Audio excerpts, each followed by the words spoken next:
गुरुर्देवो महेश्वरः गुरुर्साक्षात् परब्रह्म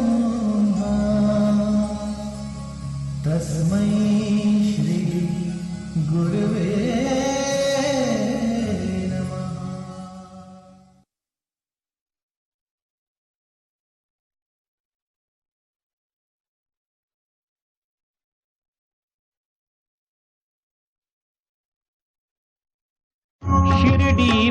ये वो नीम का पेड़ है, नीचे एक पत्थर भी है।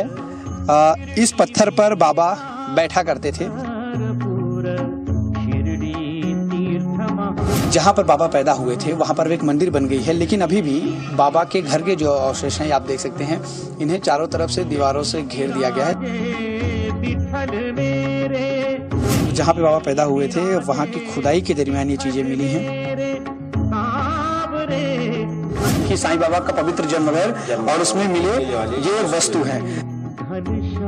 ये बाबा का घर जो है, इसलिए यहाँ दीपक हमने जलाए हैं। इस वक्त हम पाथरी गांव में हैं, जहां से हमने आपको बताया कि बाबा ने यहाँ जन्म लिया था।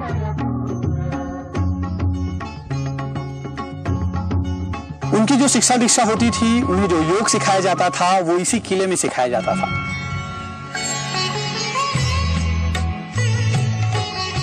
नमस्कार, मैं हूं अश्विन पांडे। साईं बाबा पर आज तक न जाने कितनी फिल्में बनी और न जाने कितने टेलीविजन सीरियल। हर किसी की कहानी शिरडी से ही शुरू हुई और शिरडी में ही खत्म। आज हम आपको शिरडी से आगे लेकर चलेंगे और कोशिश करेंगे उन जगहों को सामने लाने की जो आज तक टेलीविजन स्क्रीन पर कभी सामने नहीं आए। तो चलिए सबसे पहले चलते हैं शिरडी।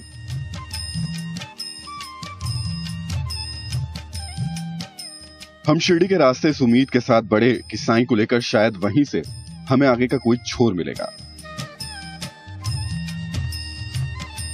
लेकिन साईं के जन्म और बचपन को लेकर कई विवाद भी हैं। सवाल करोड़ों लोगों की आस्था का था, लिहाजा हमने तय किया कि सुनी सुनाई बातों पर भरोसा नहीं करेंगे। जो दस्तावेजों में दर्ज है वही दिखाएंगे।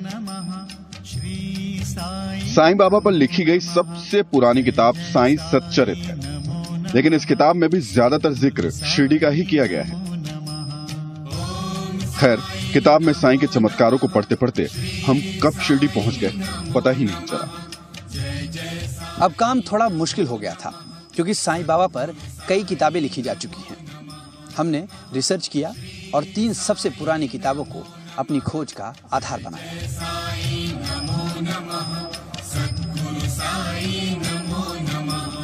ओम साई नमो नमः, श्री साई नमो नमः, जय जय साई नमो नमः, सद्गुरु साई नमो नमः। ओम साई नमो नमः, श्री साई नमो नमः, जय जय साई नमो नमः। शिरडी में हमारी मुलाकात हुई बाला साहब जोशी से। जोशी जी ने बताया कि बाबा ने 8 साल की उम्र से शिरडी में ही तपस्या की। जोशी जी ने नीम का वो पेड़ भी दिखाया जिसके नीचे बैठकर साईं ने तप किया। इस जगह को साईं का गुरु स्थान भी कहा जाता है। उसको लेकर कि बाबा पहली बार जब शिरडी में ग्रामस्थ लोगों को दिखाई दे गए, तो पहली बार यही दिखाई दिए थे। तो बाबा जब लगभग 8 साल के थे, तब तो बाबा किसी के साथ बात भी नहीं करते थे, हमेशा यही बैठते रहते थे। तो किसी ने मालसापति से ही मालूम पड़ा कि मालसापति ऐसा बोलना था कि मालसापति के संचार होता था और वो संचार खंडोबा का होता था। तो खंडोबा को प्रश्न किया कि बाबा ये लड़का किसका है, तो वो खंडोबा ने संचार होते बता दिया कि ये जो लड़का है यहाँ उनकी तपोभूमि है, 12 साल तपस्या की है। और तभी उन्होंने खुदाई करने के लिए बोल दिया।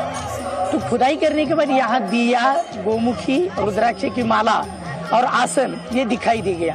और वही देखते ही बाबा बोल उठे कि ये मेरा गुरु का स्थान है, ऐसा ही जतन करो। तो उसी समय से वो फिर बंद कर दिया और वहीं आज निम्ब वृक्ष स्थित है और बाबा का गुरुस्थान मानकर लोग यहाँ दर्शन लेते हैं।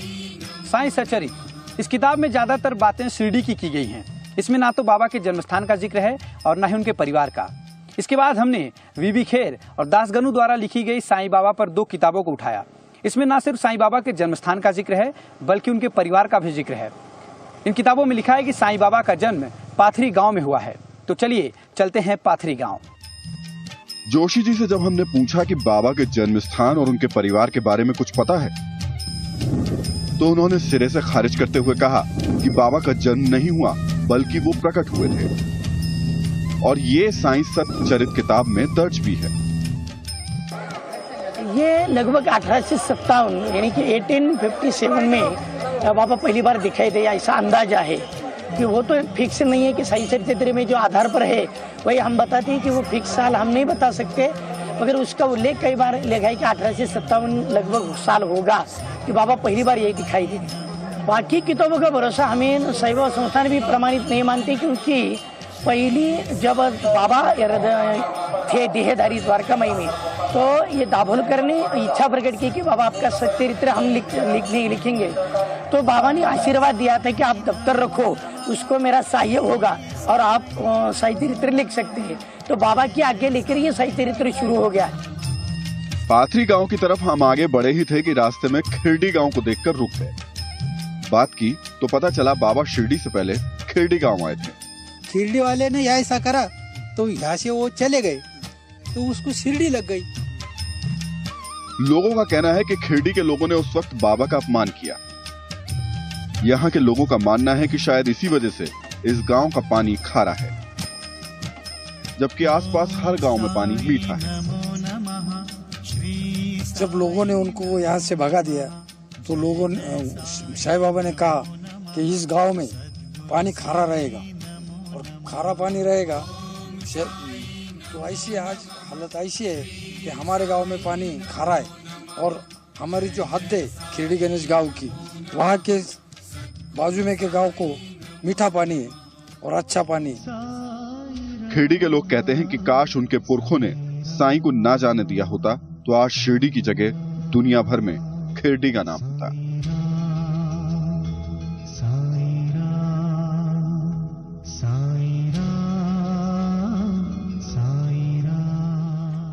जैसे हमारे पूर्वजों ने बाबा को यहाँ से नहीं भगा दिया होता तो आज जो शिरडी की शान है वो खिरडी को होगी।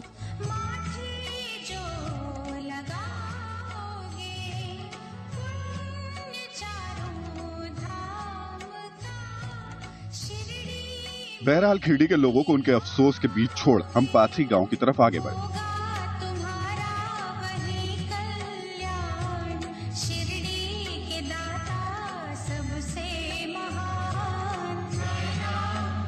रास्ते में सिंदोल गांव पड़ा।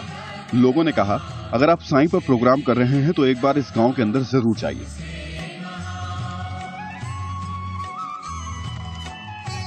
कहते हैं कि एक बार यहां पर बाबा को अपनी चिलम जलानी थी, लेकिन चिलम जलाने के लिए आसपास ना तो पानी था और ना ही आग। इस पहाड़ पर ये दोनों कैसे लाया जाए, बड़ा सवाल था।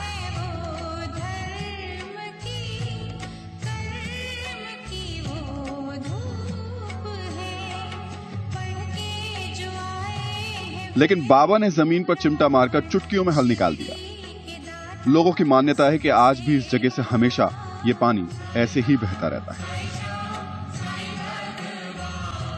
चांद पाटिल और बाबा दोनों ही शाम के पेड़ के नीचे बैठे, और यहाँ पर उन्होंने अपने चिमटे से जो है, क्योंकि उन्हें चिलम जलाना था इसलिए उन्होंने अपने चिमटे से मारा और वहाँ से पानी निकलने लगा, और इसके बाद दोबारा चिमटे से मारा तो अंगारा आया, जिसके बाद उन्होंने अपनी चिलम को जलाया। ये अब यहाँ के लोगों की मान्यता है कि ये जो पानी अभी भी यहाँ पे आप देख सकते हैं रिसाव हो रहा है। ये पहाड़ी इलाके पे पानी जो है इसी वजह से अभी भी पानी यहाँ थोड़ा थोड़ा हमेशा आता रहता है। क्या ये सच है? ये सच है, पानी हमेशा रहता है। अभी कभी भी आओ तुम, आज रात को भी आए, धूप का भी आए, काले धूप कले में भी आया, गुट के मुका भी इतना पानी रहेगा। कहाँ से मारा था बाबा ने चिमटा? अगर आपको कुछ अगर आप बता सके, आपको जानकारी हो तो। देखो ये उन्होंने ये बड़ा करने को लगाए, नहीं तो ये आया था ना, ऐसा पत्थर था, ऐसा पत्थर होने के बाद में जब मारे हुआ था ना तो उसको ऐसी भेज थी, वो भेज में से पानी ऊपर आता था।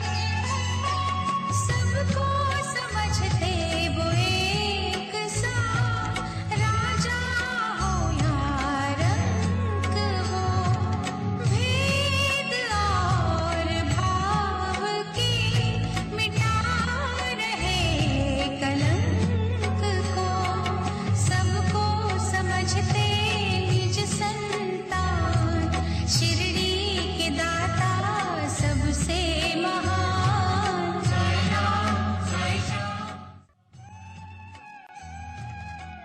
दासगुन किताब में बहुत साफ लिखा है कि साईं बाबा का जन्म परभणी के एक छोटे से गांव पाथरी में हुआ।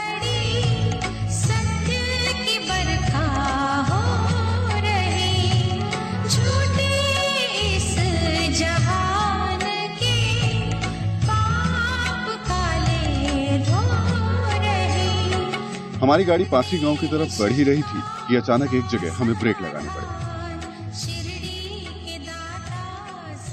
ये धूपखेड़ा है। कहते हैं कि साईं बाबा 1854 में शिरडी आए, उसके बाद फिर अचानक वहां से चले गए। शिरडी से जाने के बाद धूपखेड़ा में ही उन्होंने बाकी वक्त बिताया। ये वो नीम का पेड़ है जहां पर आप देख सकते हैं। ये नीम के पेड़ के नीचे जो है साईं बाबा आके बैठ गए। नीचे एक पत्थर भी है। इस पत्थर पर बाबा बैठा करते थे। उनकी तस्वीर भी लगी है। चांद पाटिल की समाधि भी है उनके ठीक बगल में, आप देख सकते हैं। ये चांद पाटिल की समाधि है। धूपखेड़ा में चांद पाटिल और साईं की कहानी आज भी घर घर में कहीं सुनी जाती है। कहते हैं कि चांद पाटिल की घोड़ी कहीं खो गई थी, जिसका पता साईं ने बैठे बैठे ही बता दिया। पहली बार शिरडी में आने के बाद साईं बाबा अचानक गायब हो गए, लेकिन इसके बाद साईं बाबा के बारे में कुछ भी जानकारी नहीं मिल रही थी। अचानक चांद पाटिल नाम के एक व्यक्ति थे जिनकी घोड़ी खो गई थी। सिंदोन बिंदोन एक जगह है जहां पर उनकी घोड़ी खोने के बाद वो ढूंढ रहे थे। तभी अचानक साईं बाबा एक पेड़ के नीचे उन्हें बैठे मिले और उन्होंने बताया कि आपकी घोड़ी जो है वो एक दूसरे नाले के पास खड़ी है। इसके बाद चांद पाटिल वहां गए और उनकी घोड़ी उन्हें मिल गई। और फिर चांद पाटिल को लगा ये कोई आम आदमी नहीं, ये कोई आम फकीर नहीं, ये कोई महान आदमी है। चांद पाटिल की घोड़ी जिस जगह मिली, लोग कहते हैं कि बाबा का चमत्कार आज भी उस जगह देखने को मिलता है। फिर आंगार से उन्होंने चिलम बिलम पीने के बाद फिर बोले बाबा मेरे गाँव को चलो। बोले मेरे गाँव को तुम चलेंगे तो तुम मेरा गाँव पुण्यवान होगा। फिर चांद पाटिल ने याद लेके आए उनको, तो बोले चलो तुम आगे। मैं आया चांद पाटिल घोड़ी पे आए तक तो बाबा यहाँ नदी में आके हाथ पांव धोते बैठे। धूपखेड़ा में साल के 365 दिन बहते इस पानी को आगे छोड़ हम आगे बढ़े साईं के जन्म स्थल की तरफ। हमें बताया गया कि खुदाई करके साईं के घर के कई अवशेष निकाले गए। पाथरी गांव हमसे अब बहुत ज्यादा दूर नहीं था, लेकिन रास्ते में बार बार साईं से जुड़े कई अहम पड़ाव आ रहे थे। एक बार फिर ऐसी जगह आई जहां हमें रुकना ही पड़ा। पता चला जहां हम खड़े हैं वो साईं बाबा का पहला मंदिर है। यही नहीं, इस मंदिर में रखी मूर्ति के बारे में कहा जाता है कि वो बाबा ने खुद अपने हाथों से दी थी।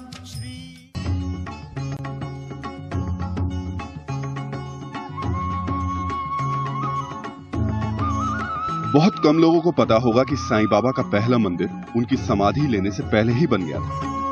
शुद्ध भक्ति गंगाधारा, शुद्ध भक्ति गंगा। ज्यादातर लोग शिरडी के मंदिर को ही साईं का सबसे पुराना मंदिर मानते हैं। इस वक्त मैं साईं बाबा से जुड़े एक ऐतिहासिक जगह पर खड़ा हूँ, भिवपुरी में, जहाँ पर साल 1916 में केशवराव प्रधान नाम के एक व्यक्ति द्वारा साईं बाबा की मूर्ति की स्थापना की गई। साल 1916 में जब बाबा शिरडी में अपने चमत्कारों के दम पर, अपने चमत्कारों के जरिए लगातार लोगों के बीच पहुंच रहे थे, लोग उन्हें जानने की कोशिश कर रहे थे और अपने चमत्कारों के जरिए बाबा कईयों की परेशानियां हल कर रहे थे।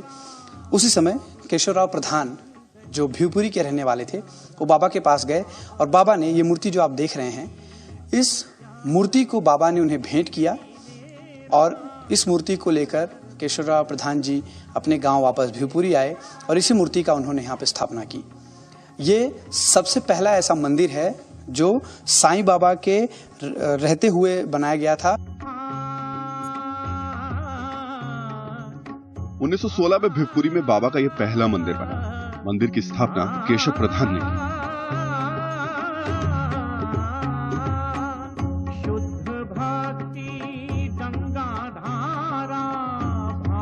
साईं के पहले मंदिर में रखी ये मूर्ति साईं के हाथों से ही दी गई, लेकिन इस मंदिर के बारे में बहुत कम लोगों को जानकारी है। उन्होंने बोला कि हम आप भिवपुर में आओ, तो आएगा। हम भिवपुर आओ, तस्वीर दिया उनको, उन्होंने तस्वीर दिया। बाद में बोला हम आप है, लेकिन हम कैसे मानो। तो हम तुलसी वृंदावन है, मंदिर और घर के बीच में एक तुलसी वृंदावन है, उधर उन्होंने दर्शन दिया। गुरुवार को रात को मैं आता हूँ, तो गुरुवार को रात को उन्होंने दर्शन दिया उनको, केशवराव जी को।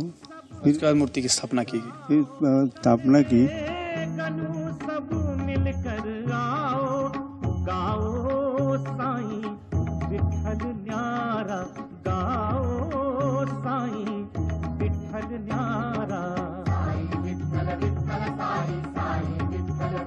साईं के पहले मंदिर को देखने के बाद अब हमारा अगला पड़ाव पाथरी गांव। वो गांव जिसे साईं का जन्म स्थान कहा जाता है, जहां कहते हैं कि आज भी साईं से जुड़ी चीजों को बहुत सहेज कर रखा गया। पाथरी गांव में घुसते ही पूछने की जरूरत नहीं पड़ी कि साईं का घर कहां। वहां हर किसी की मंजिल साईं का घर ही है। पाथरी गांव में पहुंचने के कुछ मिनट बाद ही हम साईं के घर के सामने।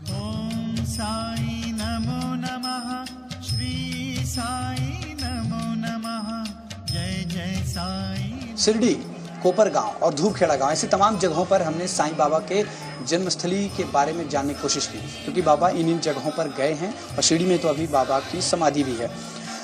अब जाकर हमें परभणी के पाथरी गांव में बाबा के जन्मस्थान के बारे में पता चला है और इस वक्त हम बाबा के जहां पर बाबा पैदा हुए थे वहां पर एक मंदिर बन गई है, लेकिन अभी भी बाबा के घर के जो अवशेष हैं आप देख सकते हैं, इन्हें चारों तरफ से दीवारों से घेर दिया गया है ताकि यहाँ पर लोग आ ना सकें। और क्योंकि ये बाबा से जुड़ी चीज़ें यहाँ पे रखी गई हैं, इसलिए इन चीज़ों को नुकसान ना हो, इसलिए पूरी तरह से ढका गया है। मैं नीचे की तरफ चीज़ें कुछ दिखाना भी चाहूँगा, जो इस जहाँ पे बाबा पैदा हुए थे वहाँ की खुदाई के दरमियान ये चीज़ें मिली हैं। इसमें आप देख सकते हैं एक चक्की है जिसमें से गेहूँ जो है पिसा जाता है। ये आपसे जानना चाहेंगे क्या है? ये जो है बाबा का कुलदेवत हनुमान जी का ये है, और ये जो है आइडल, ये मंदिर जहाँ बाबा का कुलदेवत है वही ये मूर्ति का ये प्रतिकृति है। श्री साईं नमो नमः, जय जय साईं नमो नमः, सद्गुरु साईं नमो नमः। ओम साईं नमो नमः, श्री साईं नमो नमः, जय जय साईं नमो नमः, सद्गुरु साईं नमो नमः। ओम साईं नमो। जन्म घर व त्याग सापडलेला वस्तु, यानी कि साईं बाबा का पवित्र जन्म घर और उसमें मिले ये वस्तु हैं। मैं अंदर की तरफ चलूंगा। ये बाबा यहाँ पर मैं देखना चाहूंगा कि क्या है। आपसे जानना चाहूंगा, आप अंदर आ सकें तो आपसे ये जानना चाहूंगा मैं कि ये जगह क्या बोलते हैं जहाँ पे इस वक्त हम बैठे हैं, यहाँ पे दीपक क्यों जलाया गया है, क्या वजह? ये बाबा का घर जो है इसलिए यहाँ दीपक हमने जलाए हैं। और ये जो है जो हमारे पुरानी इधर जो है मकान जो रहते हैं उधर अंदर जो मास घर बोल के जो जन्म स्थान का जो ये है, यानी यहाँ पर बाबा जन्मे थे ऐसा माने था। हाँ, यहाँ पर जो लादनी बोलते हैं उसको मराठी में। हर जगह पे लादनी रहती है, वो लादनी में या नीचे घर के नीचे ये ऐसा रहता है। और जो पुरातन इसमें जो जन्म का जो ये रहता है प्लेस रहता है वो ये ऐसा प्लेस है। अच्छा, इसलिए यहाँ दीपक जलाया गया। दीपक उसका घर। ओम साईं नमो नमः, श्री साईं नमो नमः, जय जय साईं नमो नमः, सद्गुरु साईं नमो नमः। ओम साईं नमो नमः, श्री साईं नमो। कहा जाता है यही वो कमरा है जहां साईं का जन्म हुआ। पुराने बड़े पत्थरों से बना एक छोटा सा कमरा।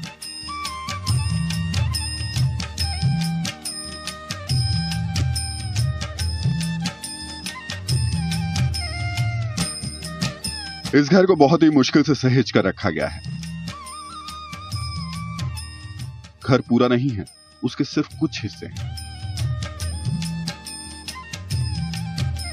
कुआं है और इस तरह की चीजें हैं यहाँ पर। ये आप मुझे बताइएगा कि क्या है ये? बेसिकली यहाँ पे कुआं है, मैं देख पा रहा हूँ।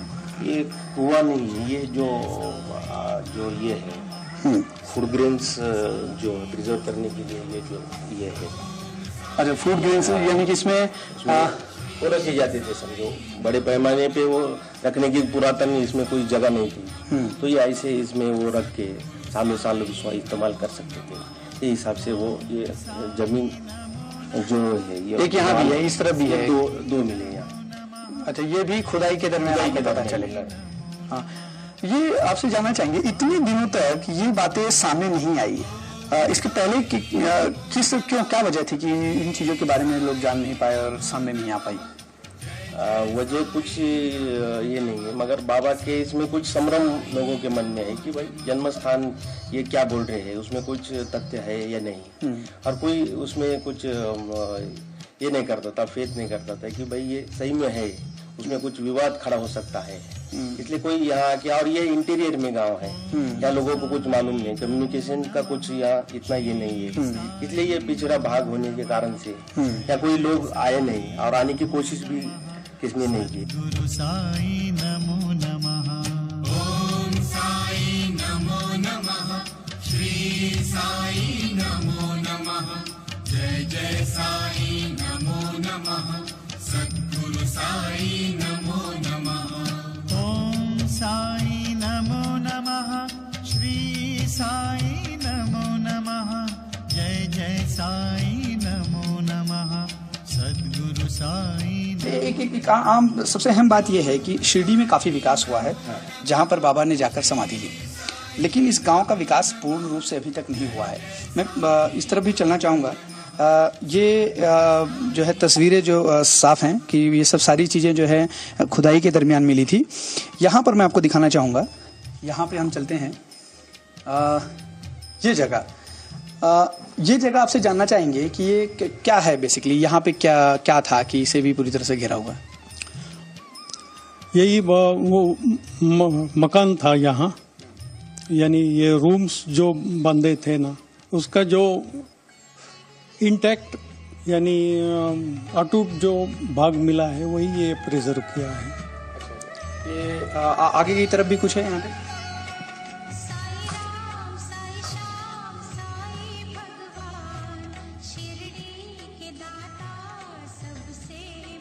मैं यहाँ तक मैं कोशिश करूँगा कि कैमरे के जरिए लोगों तक ये जानकारी जाए कि बाबा जहाँ जन्मे थे वहाँ की जो है चीज़ें क्या है। ये देख सकते हैं यहाँ पर, ये यहाँ पे क्या है थोड़ा बताएंगे आप? ये दीवार है उनके जो घर, उनके जो माजघर बोलते हैं ना, माजघर में जो रूम थी उसकी दीवार है ये।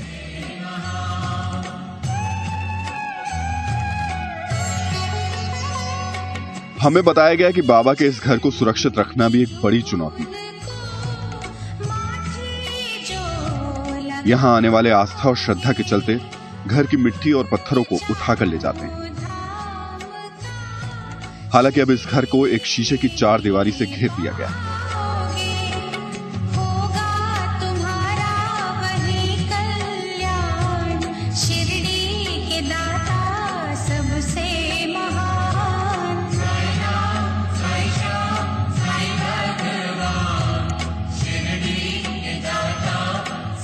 ऐसे जो भाविक जो है बाबा के प्रति जिनकी श्रद्धा है, उनको ऐसा लगता है कि भाई कुछ चीज़ बाबा की जो घर की है वो अवशेष है, वो अपने घर पे रहे, इसलिए लोग आते थे अक्सर और कुछ मट्टी निकालना, कुछ इसकी ईंट निकालना ये होता था। और ये ऐसी हमको डर था कि भाई ये कुछ दिन के बाद नामशेष हो जाएगा, इसलिए हमने ये पूरा जो एरिया है उसको सील करके उसको प्रिजर्व करें, ताकि जो आने वाली पीढ़ी है, जो आने वाले भक्त है, उनको भी ये देखने के लिए मिले।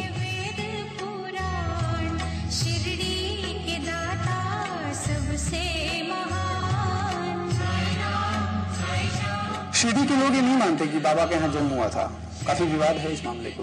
विवाद वैसा किसी के मन में नहीं, जो बाबा का सही सच्चरित्र है उसमें उसका पूरा जो है उसमें पूरा डिटेल में लिखे वाला है। उसमें प्रस्तावना में भी लिखे वाला है कि वो बाबा को, जब बाबा यहाँ थे शिरडी में, तब निज़ाम स्टेट से कुछ लोग यहाँ आते थे और पाथरी, सेलू और परभनी ये गांव के वहाँ उल्लेख होता था, और बाबा वो लोगों के लिए पूछताछ करते थे। बाबा के कुछ भाई वगैरह भी थे?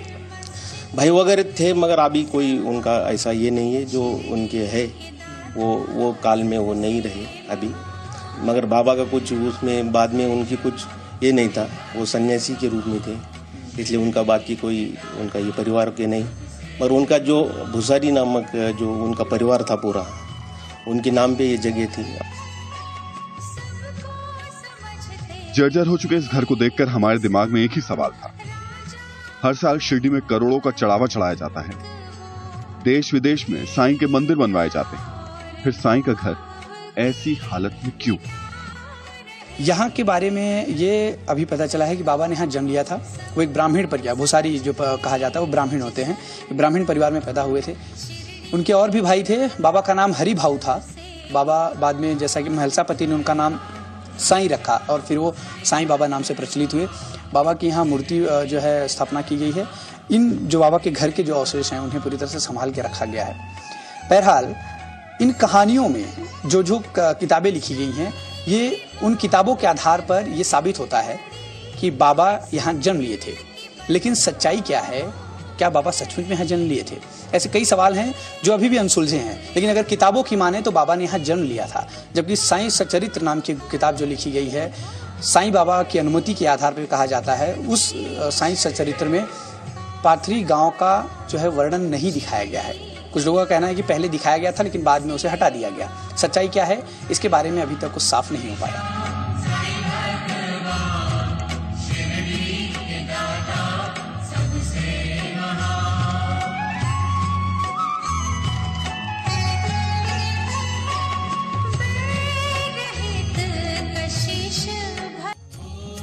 सेलू, जहां कहते हैं साईं ने 12 साल तक अपने गुरु से योग की शिक्षा ली। हम बिना देर किए सेलू की तरफ बढ़ चले। सेलू पहुंचकर हमारी मुलाकात मोहन से हुई। मोहन हमें लेकर साईं के गुरु बाबा महाराज के इस मंदिर में पहुंचे। साईं बाबा 5 साल की उम्र में यहाँ आए और 5 साल से 12 साल तक यहाँ रहे। मोहन ने बताया कि साईं बाबा ने 12 साल तक अपने गुरु से शिक्षा दीक्षा ली। ये बात सुनी सुनाई नहीं है, बल्कि साईं के वक्त एक संत की किताब में लिखी हुई थी। मोहन से ही पता चला कि गुरु बाबा महाराज रोजाना साईं को योग सिखाने के लिए 30 किलोमीटर दूर जालना जिले के उमरखेत गांव के किले में ले जाया करते थे। यहीं पर साईं बाबा के साथ जो है बाबा महाराज उन्हें यहाँ लाते थे और उन्हें शिक्षा दीक्षा देते थे। सेलू के इस किले पर पहुंचकर हमें लगा कि हमारे सफर की यही आखिरी मंजिल थी। लेकिन यहाँ बताया गया कि आखिरी मंजिल बस थोड़ी दूर खंडवा गांव में है, वो जगह जहां साईं का नाम साईं पड़ा।